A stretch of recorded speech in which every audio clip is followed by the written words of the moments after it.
Awe un viaje más mita kubuso. Mi nombre es Cristina Trump de Valor Consultancy and Services. Mita un budget coach.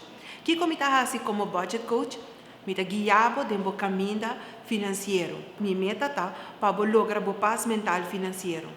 E assim mita ajudabo tiene bo man guiabo para bo por lograr.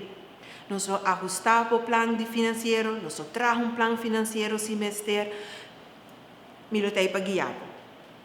Awe mi que papi kuboso over die plan financiero. De mi video anterior, mi te bo papi over die plan. Awe mi te be explicabo kiko mi que men ko plan. Plan te encerra que bota traga budget, presupuesto. Bota pone bo entrada, turbo entrada nan, pero tambe tur lo que kutin kusali. Traga presupuesto não tá fácil. E tem hora e não tá dushi tampouco. Para sobra bota vai limitar o mês, quizás bota sinti que bota limitar o mês de gosta de vida. Pero botin ko hasiele. Paso turcos bom tabini com plan, meta.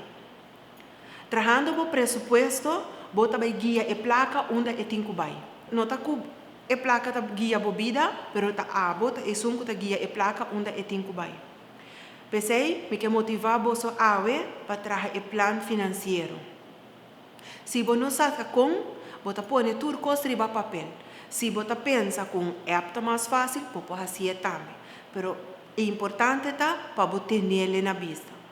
Também é importante para não somente você trazer de luna, mas para você trazer também de tour e luna na de ano. Para se não tour luna, você tem coisa de pagar de maneira outra luna. Mas é importante para você trazer de inteiro ano. Se você é gente que não tem entrada fijo, se você é gente que porta ganha para quincena, também é importante para você trazer o plano financeiro. Esse é o que motiva você a.